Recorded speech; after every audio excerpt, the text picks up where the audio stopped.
Hernán Guzmán con nosotros. ¿Qué tal, Hernán? Buenas noches. Buenas noches. ¿Qué haces? Y acá estoy. Vengo. ¿Venís? Sí. Gracias por la invitación. No, pero para mí es un lujazo porque siempre nos hemos cruzado un montón de recitales, de espectador o pasando música, siempre en algún evento. Y bueno, hablamos fuera de micrófono con Pablito, como que ya es dura la palabra, pero es dura, no, pero seguramente, sí. una leyenda, no, es durísima. Un clásico, historia viva. Una historia viva. Un histórico de lo que es la iluminación dentro de los shows, ya sea de rock, de teatro, de lo que sea dentro de Bahía. ¿Cuántos años Sí, llevas? casi me atrevería a decir de lo que es el rubro iluminación escénica. Porque arranqué con esto fines de los 80, principios de los 90, en que todo era, lo que tiene que ver con iluminación escénica, todo era muy misterioso, muy amateur, muy de cada uno hacerse sus cosas, muy poca información, muy poco acceso a los materiales. Después, llegado los 90, ya todo eso se transformó y ya fue todo lo contrario, ¿no? Ya hubo como mucho más acceso a todo y se pudo desarrollar la actividad muy rápidamente, muy aceleradamente hasta el día de hoy, que no para, que es una locura. En este programa no suelo hablar de política, pero no puedo dejar de lado la época del Turco, porque bien dijiste que no había muchas cosas. Yo me acuerdo, no me puedo acordar del apellido ahora, pero tenía un compañero del primario que ¿cómo se llama? El hermano hacía luces. Y se hacía sus propios tachos, me acuerdo, que agarraba, mira, no quiero exagerar, pero creo que agarraba una lata de YPF, no sé si era de aceite. Las latas de aceite de 5 litros se adaptaban, un portalámparas, y le enroscabas la lámpara atrás con un cable, y porque venían las lámparas conocidas como honguitos, que esas ya venían de color, entonces cada marca, no sé, habría mínimo 3 marcas, Philips, Osram y alguna que por ahí encontrabas. Y sí, y originales, ¿no? Sí. Philips, hecho en Holanda, todo así. Y entonces ya eso tenía como una gama de 4 colores, ponele rojo, verde, amarillo, azul y algún extra, alguna combinación de ambos, y la blanca. Si vos usabas la blanca, la alternativa para darle color a eso era un papel celofán, que era lo que se conseguía en ese momento, que también era un misterio o era un secreto porque existía el material apropiado, diseñado para eso, que era un acetato, que a otros le llaman gelatina. Bueno, que hay fabricantes que obviamente lo hacen seriamente, que son ingleses o norteamericanos, con toda una gama de colores, con su código, ¿no? Y su forma de combinarlos y su data, su información de qué es cada color. ¿Lo podías comprar en Bahía Blanca, Hernán? No. Tenías que viajar a Buenos Aires, tranquilamente. Mínimo Buenos Aires. Claro. Buenos Aires, con la tarasca, en el tren, colectivo, lo que sea que vayas. Yo hice así. El equipo, justamente en esa época que acabas de mencionar, con ese sujeto, fue el momento en el que arranqué a comprar equipo profesional. Anteriormente era equipo que conseguías, parece que conseguían cosas viejas que no sé cómo venían a parar acá, seguramente de algún descarte de algún canal de televisión de Buenos Aires, ¿viste? Que algún boliche grosso que se cerró. O algún boliche grosso que cerró, o algún teatro que renovó, que ellos sí tenían acceso, porque eso es otra liga, ¿no? Un canal de televisión siempre es otra liga, siempre todo ahí llega de afuera y de ahí baja, o sea, todo llega a Buenos Aires y de Buenos Aires baja, o bajaba en esa época. Ahora cambió un poco bastante la cosa, pero siempre fue así. ¿Por qué arrancaste con las luces? Un poco el destino. Mirá. Un poco el destino, sí.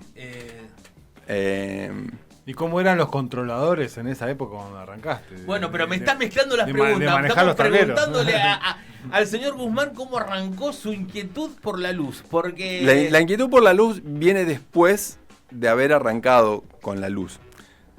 Te explico por qué. Dale. Bueno, por una cuestión... Mi abuelo era Tesla, dice. Claro, más o menos. O sea, no, pero sí, en casa, por mi papá, había una afinidad por lo técnico, ¿no? Por la cuestión técnica. Mi viejo arreglaba televisores, yo tengo un hermano, Nacho, un poco más grande que yo, que él como enganchó esa parte de la técnica, de la electrónica, la electricidad, y yo agarré por otro lado, más por la aeronáutica, la aviación y eso. ¿Qué pasó? Adolescencia, joda, un asalto, fiesta, música, empezar a armar el set de luces y el amigo DJ que va con los baffles y así empezar a armar el set para los asaltos, para las fiestas, que después de eso, vos, viste, va pasando el tiempo, van pasando los años, te vas como desarrollando en eso, en esa actividad, y yo iba de colado, yo iba a acompañar, fabricando las bolas de espejos, fabricando estos tachos con los honguitos a rosca, mi hermano que se daba un poco más de maña con la electrónica, buscando en las revistas Looping las plaquetas con los secuenciadores, soldando ahí potenciómetros, resistencia. Así fue el comienzo. Él llegó hasta un punto en el que ya, viste, había que ponerse a trabajar, ya, viste, ya éramos grandes, 18, 19 años. Yo lo continué, la iluminación.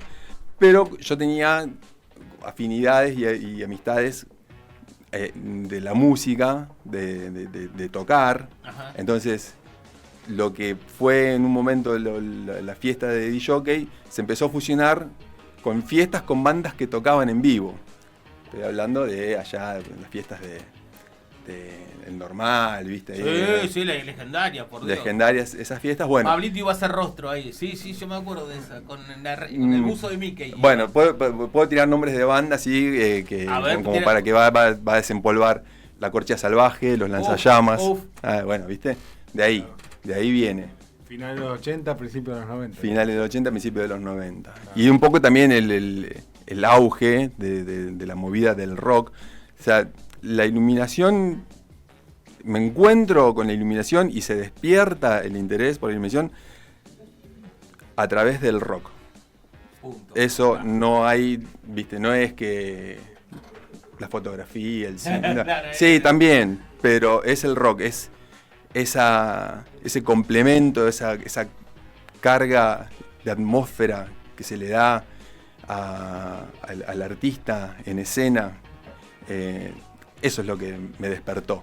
Y lo misterioso, no la iluminación de Queen o de Genesis, que eran esos escenarios. Ya no sabés qué carajo es, claro. Que es, viste, así como un deslumbramiento total, que está buenísimo, re complejo, re potente, re todo.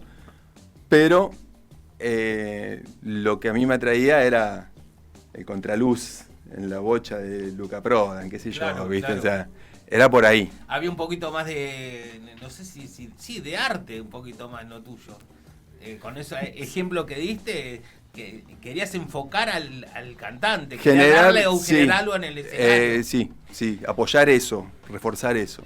Bien, ahora sí podemos ir a la pregunta que hizo Pablo, que es bastante interesante, porque es interesante, yo creo que para la gente joven que por ahí decir, no, tiene todo servido. No es que tiene todo servido. Nació en una época que maravillosamente tiene todo a su alcance. No sé si servido porque la guita siempre falta. ¿Entendés? Siempre hay algo más lindo que es más caro, más sostificado. Pero bueno, en la época nuestra, bien digo que estaba bueno rebuscársela. Me imaginaba a tu hermano soldando. Yo me acuerdo que mi primo me había regalado un hongo que lo había puesto en mi habitación y el hongo tenía una resistencia que era un alambre directamente. Creo que se rompió porque se cayó. No creo decir que era de un semáforo, pero era puede ser que haya sido de un semáforo porque dentro de eso que decís vos, de rebuscártela, estaba la alternativa de las lámparas de auto que venían antes. Sí. Antes, o sea... con esas se hacía un flash. Con esas se hacía un flash y con esas se hacían las luces que marcaban el haz. Mirá. Marcar un haz, o sea, vos ves un recital y decís, qué bueno, los haces de luz. Bueno, eso se hace de una determinada manera. O sea, Claro, para eso hay una técnica y una óptica y una física atrás de eso, que es cómo hacer para que una fuente de luz, que es el filamento este que decís vos, que irradia la luz para todos lados, cómo la controlás y cómo la dirigís hacia donde vos querés y cómo la ponés en juego a favor de lo que querés hacer. Perfecto. Bueno, entonces había una casa, estaba en calle Mitre, ponele ahí antes de llegar a Salta, que tenía todo ópticas de auto. Y de los Fiat 600, Era ¿viste? de un amigo, del padre de un amigo mío. Bueno, ¿viste? En auto, Bahía mano Blanca, derecha. ¿no? En auto, mano derecha. Antes de llegar a Salta. Sí. Tal cual, ahí. Bueno, ahí ese era un El proveedor. ruso Pierini, le mando un abrazo. Mirá, Claro, sí. bueno, ahí caíamos a comprar los reflectores, los vidrios, las lámparas, y después con eso hacías algo más vos. O sea, el tacho de tacho de aceite, con eso hacías como el cono para que la luz no se te vaya muy afuera de eso, y con eso se hacía iluminación. Con eso hacíamos Bueno, iluminación. la pregunta de Pablito era ¿qué controlador usaban en esa época? Yo lo que me acuerdo que era un montón de fichas así de tipo esas de metal que se suben y se bajan. Las fichas. Que Las llaves, las decís llaves, vos. muy bien. Yo creo que estaría llaveando lo loco o tocando timbre, algo de eso, ¿no? ¿O había algo más específico? Esas son llaves de encendido y apagado. Lo que existía era lo que te decía antes, las plaquetas con los circuitos de los secuenciadores. O también ya ok. venía un secuenciador que era un secuenciador de 4 canales que tenía Subías y bajabas. 3 así, programas. claro. Y eran 4 canales, ¿viste? Vos a cada canal le podías poner 1, 2 o más tachos, más luces. Entonces sabías que la secuencia era el canal 1, prende estos 2 tachos. El canal 2, prende estos 2, el 3. Y así a la secuencia le regulabas la velocidad y también le podías, capaz que tenía algún programa de secuencia de que haga 1, 2, 3, 4 o 1, 2, 3 y no mucho más. Okay. Eso por un lado, eso para lo que era efectos de encendido y apagado. Y después lo que era realmente misterioso eran los atenuadores de luz, lo que se llama dimmer. Sí, tal cual. El dimmer es una cosa bastante compleja. Bien de tramposo ese Pasá que... Sí. Pero eso ya cuando arrancaste estaban los dimmers. ¿O vino después? No, ya estaba. El dimmer viene de la iluminación teatral, el regulador de intensidad. Antiguamente se usaban reóstatos, que ahí ya estamos hablando de una historia bastante más lejana. Uh-huh. Después vino el dimmer, y el dimmer era un circuito que también, viste, lo fabricaba conectado a un potenciómetro, que en el mejor de los casos era un potenciómetro lineal, y vos ibas a Audimax o a Radio Colonia, que te compraba el gabinete, te compraba los potenciómetros y te armabas un controlador casero donde pues, te podías, según la cantidad que te compres, atenuabas lo que serían los canales, 2, 4, 6 canales, y podías hacer una iluminación atenuando luces, que se usa más en teatro, se usa mucho Claro. para generar contrastes, ¿no? Tengo una anécdota. Dale. En una ocasión tuve que ir a hablar por trabajo con un personaje muy famoso, muy conocido y muy histórico, que era el Negro Chiro, el dueño del boliche Relieve. Sí, por favor. Antiguamente llamaba Kama Sutra. Bueno, ese tipo fue uno de los vanguardistas, de verdad, en la iluminación de discotecas a nivel país. El piso. El famoso piso, arrancando por ahí, después todo lo demás era todo material que él mismo iba a comprarlo a Miami, desde siempre. Mirá. Era un mito hasta que un día tuve que ir a hablar por laburo, ¿viste? Sí, alguien le recomendó mi número, no sé qué, y bueno, fui. Disculpa, un segundo. Ahí ya estaba fuerte como iluminador. Ahí ya estaba consolidado. Consolidado, ahí ya bien, estaba consolidado. bien. ¿Qué año era? Ah, y todavía tenía la campera de cuero yo, no me acuerdo. Vamos. No sé, ponele que hará pre-cuarentena, vamos a ponerle pre-cuarentena. Capaz que se murió antes, Chiro, no me acuerdo en este momento, pero sí, qué sé yo. ¿En qué año era que empezaste vos ahí? No, esto fue ya hace unos años, o Ah. sea, ya hace poco, quiero Sí, decir. sí. Ah, ok. Hace poco, bueno.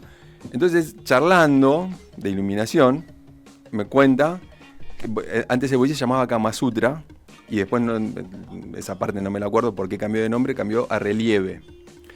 Pero llamaba Relieve con 2 E al final. Entonces, la razón de esa E extra que tenía la palabra relieve... ¿Francés? No. No tiene que ver con lo etimológico. Ok. Es estrictamente técnico. Mira. Es que, como los secuenciadores son de 4 canales, entonces, y ese cartel era iluminado con este secuenciador, para que le coincidan los canales con las letras, para poner 2 letras por canal, le agregó una letra más Muy bien. Qué al maestro, cartel. qué maestro. Una resolución impecable, una cosa... Hermoso, maravilloso. ¿Viste? Sí. En el buen sentido de la palabra, un pillo en el buen sentido de la palabra, pillo total, ¿no? Que vos un decís, pillo total, porque chao, además clavale otra E y queda re bien. es reinventar una palabra, darle identidad al lugar, ¿viste? Vos decís relieve, ¿qué de dónde carajo sale? Bueno, acabo de... Hermoso, bueno, mirá cómo vamos coleccionando lindas anécdotas. Bueno, le puedo hacer una pregunta Bueno, por a Hernán favor, las que quieras. sobre los principios de iluminar shows de rock. The Rock, dijimos. Sí, The Rock. de Rock. Y cómo era al principio, si se hablaba algo con la banda, si vos improvisabas, porque seguramente en teatro es otra cosa, porque ya tenés lo que te dice el director. Yo creo que Pero- en teatro te tienen más cagando que en un recital de rock, me parece. Pero cómo era esos recitales de rock, finales de los 80, principios de los 90 en Bahía, cuando vos ibas con todas las luces y sonaba la banda y si hablabas o no, los pibes era como algo nuevo, que venga alguien con las Bueno, luces. hay 2 aspectos más o menos así básicos. Le hiciste una pregunta que tranquilamente se puede dividir en 2 secciones, pero bueno. No sé si son esas 2 secciones que vos decís, pero con respecto entre el teatro y el rock, ambos tienen un estándar de cómo se hace el trabajo. Tienen una forma de hacerse. El teatro la iluminación es muy específica de la obra, es muy de acuerdo a la obra. En cambio el rock tiene ya un estándar de decir, bueno, ponemos unos contraluces, unas luces en el piso si tenemos, una luz de frente y algún efecto más, y con eso ya salís. Después lo que haces es, siempre lo que haces es lo que vemos, ¿viste? Entonces, bueno, si hay una comunicación, eso no siempre existe. Claro, yo te pregunto por eso, porque yo vengo de tocar en bandas y que nunca hablabas con el iluminador. Es que, claro, es que o las luces estaban fijas o había un iluminador que vos no hablabas, improvisaba, pero eso está bueno por ahí, Sí. porque capaz que algunas bandas se te acercaban y te decían, che, quiero esto, lo otro. Sí. Lo que pasa ahora, con respecto a eso, que antes no pasaba, es que el iluminador de ahora no necesariamente es el dueño de los equipos que se usan para hacer un show. Claro, tal cual. Ahora la figura de iluminador está independiente y trabaja con lo que haya disponible o con lo que se haya conversado de acuerdo a la producción. Producción es una palabra que también es relativamente nueva. Lo que hablábamos hace un rato, o sea, antes un recital, cuando una banda de garage organizaba un recital, se hacían el afiche ellos en la fotocopiadora, iban a buscar el salón de la sociedad de fomento de no sé dónde, buscaban un sonidista que seguramente era un DJ un poco más avanzado, que tendría alguna consola para mezclar, para conectar algunas líneas, y así se gestaba. No existía, hasta bastante tiempo, esta idea del show integral. Eso sí es más de lo teatral, del arte escénico.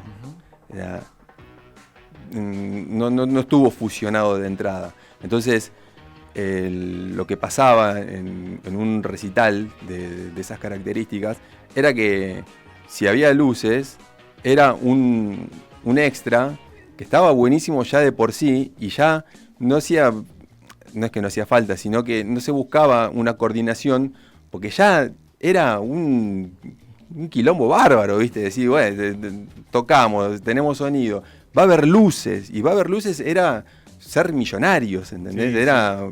No era, fíjate en esta parte que hago un corte, eso ahora sí pasa porque además ahora están más los medios para poder hacer todo eso. De hecho, ahora hay salas de ensayo, entonces vos podés armar un show yendo a los ensayos. Bueno, Sí. también tenés simuladores verdad, de que sí. podés dibujarte la planta de luz en la Era computadora. raro en un show de rock de under de finales de los 80, principios de los 90, llevar un iluminador, digamos, no era algo común, digamos. No daba la infraestructura Claro, de y no daba producción. el presupuesto, claro. Eso pasaba en las grandes ligas. Claro. O sea, en bandas de afuera seguramente sí. Por ejemplo, para ir a un caso extremo, Serú Girán con 40, y con Baglietto mismo, que Baglietto mismo terminó él montando su propia empresa de iluminación, que fueron como las primeras empresas de iluminación grandes a nivel nacional, que dice cuenta la leyenda que compraban los equipos cuando venían las giras, cuando pasaban las giras de Iron Maiden o bandas de ese tipo, que capaz que terminaban la gira acá, estos se encargaban de ir a buscar a los tipos y le compraban las cosas, ¿viste? Así, ¿Y qué show vos recordás así de acá en Bahía que hiciste luces así, dijiste, acá... no, que Son hay, muchas. hay infinidad, también pasaron muchísimas bandas. Y hubo épocas. Sí te puedo contar, que es un recuerdo que lo tengo bastante fijado, que fue como el show que marcó el antes y el después. El antes y el después, como que dije, bueno, acá ya empiezo a jugar en otra categoría. De pasar de hacer luces, que después volví a hacer luces en Sociedad de Fomento Bandas Chicas, pero fue, no me acuerdo del año ahora, pero fue para la inauguración del parquet flotante, no sé qué, del gimnasio del Club Universitario. Ese día fue una fiesta de la primavera, la Semana del Estudiante, una cosa así, que vinieron los Twists. Y en esa época ya eran... Los Twists que estaban prendidos fuego en esa época. Eran él. que Pipo Cipolati Claro. estaba en la TV Ataca. Claro, en una esa locura, época. por eso ya estaba por habían todos sacado lados. el single del Estudiante. Creo que venían a tocar el Estudiante. Claro. Sí, creo que La fue... fiesta de primavera. Creo que fue Cojaba así, todo. sí. Yo Voy a creo que sac- hasta ellos se lo deben acordar ese día. Voy a sacar ¿no? un asterisco que siempre me lo recuerda un amigo, que Pipo Chipolati dijo, me acostumbré al fracaso. Dijo, el tipo, después de irle Claro. tan bien como que... Pero ahí con el Estudiante la repegada. Claro. Bueno, entonces ahí me decías que ahí fue como un antes y después. Sí, una transición, pero marcó un hito. De ahí la anécdota es que estábamos preparando los equipos, justamente con mi hermano, que él ya me estaba dando una mano más él a mí, porque lo necesitaba, porque tenía clara cuestiones técnicas de la electrónica y de la electricidad, que yo por ahí no tanto. Sí tenía claras las ideas visuales, pero no tenía tan clara la resolución técnica. Y estábamos, el recital era el sábado, estábamos el viernes a la noche, 11 de la noche, en casa, mirando la TV Ataca, que estaba Pipo Cipolletti ahí contando que iba a venir a tocar a Bahía, y nosotros terminando de soldar los cables para hacer andar los equipos. Claro.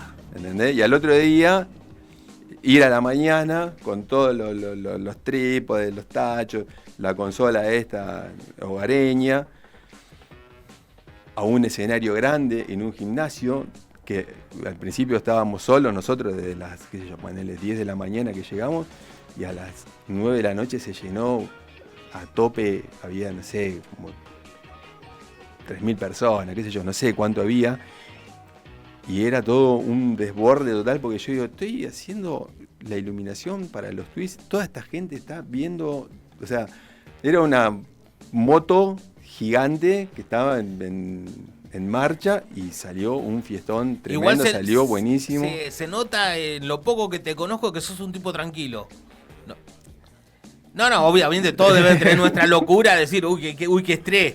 Uno solo pero gigante y te... Sí, caminando te tropezás menos que corriendo. Mirá la que tiró, mirá, se le arrabal. Sí. Mirá, antes que me olvide, pero es una estupidez, pero siempre me quedó en la cabeza, viste que como que somos de la misma época, en los 90 al principio, siempre se habló de las luces de Pink Floyd.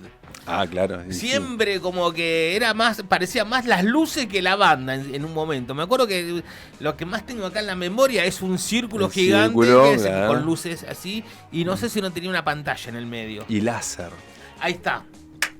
El láser de Pink Floyd, sí. ¿Se usó o se usa poco láser en...? Yo nunca vi en Bahía Blanca láser. Y creo que fui a todos los boliches que existen, fui a todos. Si hubo, capaz que relieve, pero láser, te hace pelota el láser en cierta forma. Yo la verdad que, es como decís vos, lo vi poco, jamás, o alguna vez debo haber usado, pero muy, muy poco, no es una herramienta de uso frecuente el láser. Sí es una herramienta muy específica, que de hecho la gente que hace láser, hace solamente láser. Y arman show láser, y sé que existen show láser para eventos sociales, pero no existe, no está usado el láser en un boliche como un recurso normal o corriente. Lo que me decís que hay un láser que te arma la palabra, poner un el logo. Láser gráfico. Claro. Sí. Ahí está. Bueno, lo que te decía con respecto al acceso a la tecnología hoy en día, todo está inventado y todo está reinventándose y todo está en desarrollo, y el láser que decís vos, con una aplicación del celular, pones hola mi amor, y te aparece escrito en la pared del edificio. ¿Cómo te llevas con la modernidad? La modernidad me lleva a mí. Ok. Porque hoy en día como que todo está preparado para que las cosas sean como son ahora. Claro. Esto que decís vos de una tecnología anterior, sin ir mucho más lejos en el tiempo, lo que se usaba hasta hace 10, 15 años atrás, que eran los famosos par 1000. No sé qué. Bueno, par 1000 son, ¿viste los tachos de iluminación que se ponen en el escenario? Sí. Que en una época era solamente tacho par 1000. Son unos reflectores. ¿Que como unas solapas? No, esos que tienen las solapas son más teatrales o más de televisión o más de cine, que con esas solapas podés controlar mucho más finito dónde iluminás y dónde no. El par 1000 es un cañón de luz que zampa, que te mata, ¿viste? Así. Y lo que tiene es que consume mucha energía. Entonces, para hacer una puesta de luces con esta tecnología vieja, necesitas mucha corriente, cable grueso, necesitas saber de electricidad, necesitas saber lo que estás haciendo, porque si por ahí desde ya tenés que trabajar con corriente trifásica, o sea, no con la trifásica con los 380, sino con 3 vivos y un neutro, y ahí tenés que equilibrar cargas, y ahí es un trabajo mucho más pesado y, viste, como que hay que tener una solvencia para poder trabajar con eso. Y además, los espacios no son todos adecuados para eso, porque te digo, viste, son unas lámparas que iluminan muchísimo y tenés que tener unos buenos dimmer para poder atenuar y para poder usar eso. Sí existen lámparas de menor potencia, y tampoco es que está tan instalada en todos lados la nueva tecnología por una cuestión de recurso económico, o sea, porque todo se compra. Entonces, alguien que quiere arrancar, o alguien que quiere hacer algo con iluminación y no tiene plata para ir a comprarse el último equipo, o el anteúltimo, o el antepenúltimo, sino que lo va a hacer con equipos que consigue, ese sí va a tener que, o sea, lo va a hacer por una necesidad, va a apelar a ese recurso, y la estética que va a conseguir es una estética de ese tipo, pero por una cuestión de que no accede a la nueva tecnología. También lo puede hacer por elección, porque la nueva tecnología con respecto a la vieja, en cuanto a la forma de iluminar, es muy distinta. Y uno que trabajó, un iluminador que como yo, que arrancó iluminando con luz incandescente, como pueden ser los par 1000 que te decía recién, par 300, que es lo mismo pero de menor potencia, o estas con la solapa, que también son lámparas halógenas, la forma de iluminar, la forma en que se genera la luz que se emite y la forma en que se distribuye y todo, es distinta a cómo lo hacen los LED de hoy. Y hace un tiempo ya que muchos fabricantes o muchos diseñadores de estos artefactos de iluminación están intentando emular la luz que se producía antes. Claro. Con respecto a la fuente, en cómo emite la fuente. Están buscando un poco eso. Otro ejemplo, un tipo de cabezales móviles que salieron hace relativamente poco. Un cabezal móvil es un artefacto de iluminación que en vez de estar colgado fijo tiene movimientos en dos ejes, ¿no? En vertical y en horizontal. Los primeros emitían la luz en forma lo que se llama spot, como un cono de luz. Ok. Viste que es como lo más clásico, viste, como más teatral, un cono de luz, viste. Bueno. Existió dentro de la tecnología de esta vieja, digamos, esto que te decía de marcar los haces. Los tipos descubrieron una forma de hacer un haz súper concentrado, que son las que se usaban para iluminar las bolas de espejo, ¿te acordás? Sí, sí. Bueno, que es un haz así como re cerrado, que apunta solo a un objetivo. Que creo que tienen 4 grados de apertura del haz. Bueno, tiene todo un descule técnico que los tipos pusieron un reflector, una fuente, taparon la fuente, qué sé yo, hay todo un desarrollo óptico de eso para poder hacer ese tipo de haz. Después de que salieron estos cabezales spot que iluminaban como un cono, desarrollaron uno que ilumina como una lámpara de estas que iluminaban la bola de espejos. Qué loco. ¿Entendés? Entonces los tipos se vieron desarrollando una luz remoderna, nueva, de ahora, pero que emulaba lo que hacían las luces de hace 20, 30, 40 años atrás. Hay, bueno, la otra vez decían, ¿viste? Así como reconocer un bahiense vio a Sumo en 1900. Claro. Bueno, 1900 fue ese boliche anterior a Chocolate, y la puesta de luces de 1900 era la cosa más perfecta que vi en cuanto a boliches, que era justamente una iluminación que solamente con este tipo de haces de luz muy concentrados, con un secuenciador de 4 canales y unos estrobos, y con eso hacían todo, y era alucinante. Noche alucinante. Noche alucinante. Antes de, porque ya nos queda poquito tiempo, vamos a tirarte con el ping pong rapidísimo, pero no quiero dejar de pasar esta oportunidad y me cuentes brevemente el inventor de la querida y hermosa galgoseñal. Sí. Eso es algo admirable, loco, me encanta. Sí. Aparte que en este programa queremos muchos a los galgos, que ya dijimos que son por lejos el soundtrack bahiense. Los galgos, sí.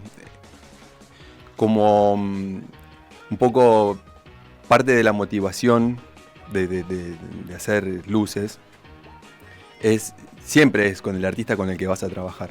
Y los galgos son ese artista con el que uno quiere trabajar, porque te inspiran, te motivan, te plantean desafíos de ese tipo, y además a mí me gusta lo que hacen ellos, y me gusta hacer iluminación a lo que hacen ellos. O sea, se da como una simbiosis que está buenísima. Lo que pasó ahí con la galgoseñal es algo de lo que hacías referencia con respecto a las viejas tecnologías y qué pasaría con eso, porque realmente es una tecnología vieja lo que usamos para hacer la galgoseñal. La galgoseñal está hecha con un artefacto que es comúnmente llamado seguidor. ¿Viste los seguidores que se usan para un cantante, un bailarín o un trapecista en el circo? Bueno, ¿qué pasa? Ese seguidor ópticamente es lo que también se conoce como reflector elipsoidal, o que en la jerga se lo llama licos, que acá si hay algún iluminador escuchando sabe de lo que estoy hablando, otro se queda afuera completamente. El lico, mejor dicho, el proyector elipsoidal es, hace un rato te había nombrado las par 1000. El par 1000, el par es una sigla que significa Parabolic Illuminated Reflector, que quiere decir que el reflector, que es la parte de donde se refleja la luz, es parabólico, tiene una curva parabólica y aluminizado para reflejar. Eso hace que los haces de luz se distribuyan de una determinada manera. En el caso de los elipsoidales, la curva del reflector es elipsoidal y eso hace que los haces de luz se reflejen de otra manera. Okay. Y esa otra manera es concentrándose en un punto adelante de la lámpara y en ese punto se forma lo que se llama la imagen o la figura. Entonces en ese punto es donde se coloca el gobo o el recorte de figura de lo que vos quieras proyectar. En teatro o en cine se usa para proyectar, ponerle, qué sé yo, una sombra de una ventana. Entonces vos tenés una escenografía de un lugar así cerrado y de repente ves en el piso una luz de una ventana que entra. Y no es que hay una ventana por donde pasa la luz, sino que hay un proyector elipsoidal con un gobo con forma de ventana y eso se proyecta en el piso. Lo que hicimos, lo que yo descubrí, mejor dicho, es que el seguidor tiene esa posibilidad. Entonces, en el lugar donde se genera la imagen tiene un calce donde se puede colocar una figura. Tenía yo, de casualidad, así de ser iluminador de muchos años, un recorte de un cristal, que es un filtro de color, que es como la tecnología que vino después de los gels, de las gelatinas, que eran los filtros dicroicos, que son filtros de cristal con un tratamiento que hace que la luz se filtre y quede de X color. En el caso este era un recorte amarillo. Sí. Bueno, que calzó justo en el lugar donde va calzado el gobo.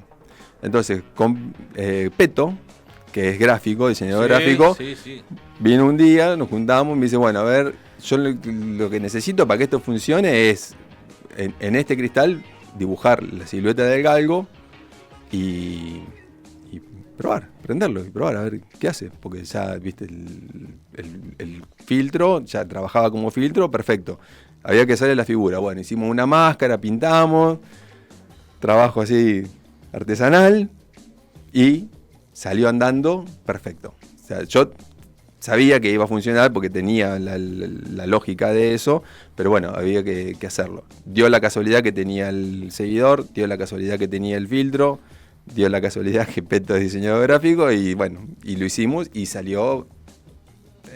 maravilloso, maravilloso. Y fue en Casa Coleman. Como tiene que ser. El estreno fue en Casa Coleman. El siguiente uso después fue en la Cerrajería Montehermoso y fueron esos dos lugares donde se usó. Y en Casa Coleman se usó primero, ahora me estoy acordando, proyectando la galgoseñal en un edificio de al lado, que se veía desde la Plaza Pairó, viste, sí, que veía todo como un... Hermoso, sí, genial. Y después lo dirigí al fondo del escenario y quedó como fondo del escenario que también garpó un montón.